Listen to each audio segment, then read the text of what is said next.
जितने लोग उतनी आदतें।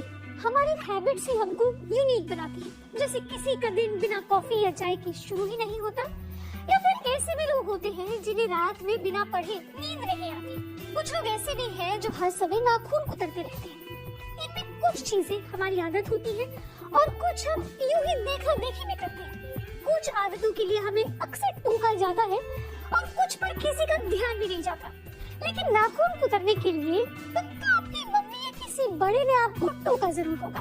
तो आज बात करेंगे इसी कुतरने वाली आदत की। लगातार नाखून कुतरने की इस आदत को ओनिकोफेजिया कहते हैं।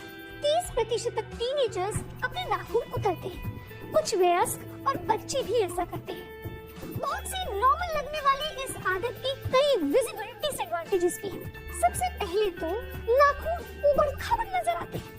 और अगर इनविजिबल नुकसान की बात करें तो अगर नाखून खाने की आदत अपने चरम पर पहुंच चुकी है तो कई बार उंगलियां भी जख्मी हो जाती हैं, जो कई बार संक्रमण की वजह भी बन सकती है। लेकिन कुछ नाखून कुतरते क्यों हैं? इसके बारे में सिगमंड फ्रॉइड के जमाने से बात हो रही है। पहली बात तो ये कि मुंह में उंगली डालना एक बहुत ही आसान सा काम है। मतलब it can quickly develop into an automatic reaction. मनोचिकित्सक इसे इम्पल्स कंट्रोल प्रॉब्लम मानते हैं। कई बार इसको स्ट्रेस, तनाव, चिंता से जोड़कर देखा गया है। रीडिंग यूनिवर्सिटी के associate professor doctor Tim Williams और शेफील्ड यूनिवर्सिटी में social psychologist professor Thomas Webb ने इसके बारे में विस्तार से लिखा है। प्रोफेसर वेब कहते हैं कि हर इंसान में किसी न किसी तरह की आदत होती है। डॉक्टर विलियम्स का मानना है कि आदतें दो तरह की होती हैं। पहली अनकॉन्शियस डिसीजन मेकिंग, जो हम हर दिन करते हैं, जैसे सुबह का डेली रूटीन फॉलो करते हैं या किसी निश्चित वक्त पर ही हम खाना खाते हैं। दूसरी आदतें हैं कंपल्सिव हैबिट्स, जैसे नाखून चबाने की आदत। अब समझते हैं कि कौन सी आदत फिक्र का सबब कब बन जाती है। दिल्ली के institute of human behaviour and allied sciences के पूर्व डायरेक्टर डॉक्टर निमेश देसाई कहते हैं कि नाखून चबाना एक सामान्य न्यूरोटिक ट्रेट है।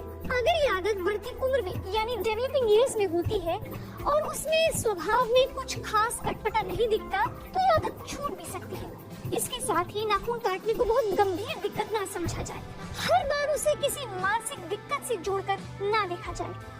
लेकिन इसमें कुछ ध्यान देने वाली बातें भी हैं। डॉक्टर निमेश देसाई कहते हैं, आपको नाखून देखकर पर्सनैलिटी चेंजेस देखकर पता लग सकता है कि मामला कितना गंभीर है। अगर किसी को न्यूरोटिसिज्म है तो उसके हिसाब से साइकियाट्रिस्ट इलाज बताते हैं। न्यूरोटिसिज्म इमोशनल स्टेबिलिटी को दर्शाता है। न्यूरोटिसिज्म में नकारात्मक भावनाएं, खराब सेल्फ रेगुलेशन, तनाव से निपटने में परेशानी, इंटेंस रिएक्शंस और शिकायत करने की प्रवृत्ति शामिल होती है। डॉक्टर देसाई कहते हैं कि अगर साइकोसिस है और फिर आप अपने नाखून चबाते हैं तो इसका इलाज अलग है।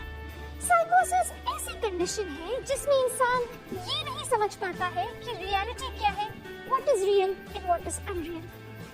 अगर किसी को नाखून चबाने के साथ ओसीडी है तो उसका भी इलाज है, लेकिन इलाज अलग। अमेरिकन एकेडमी ऑफ डर्मेटोलॉजी के मुताबिक नाखूनों को चबाने से रोकने में मदद के लिए आप ये तरीके एक्सप्लोर कर सकते हैं। नाखून काटने की आदत के पीछे कई बार तनाव भी कारण हो सकता है। ऐसे में आप अपने पास स्ट्रेस बॉल रख सकते हैं। अपने ट्रिगर्स को पहचानिए, जैसे कि बोर्डम, तनाव या चिंता। अगर आपको ऐसी आदत है तो नाखून छोटे रखिए। खुद को याद दिलाते रहें कि ये आदत ठीक नहीं है। And help is always around you.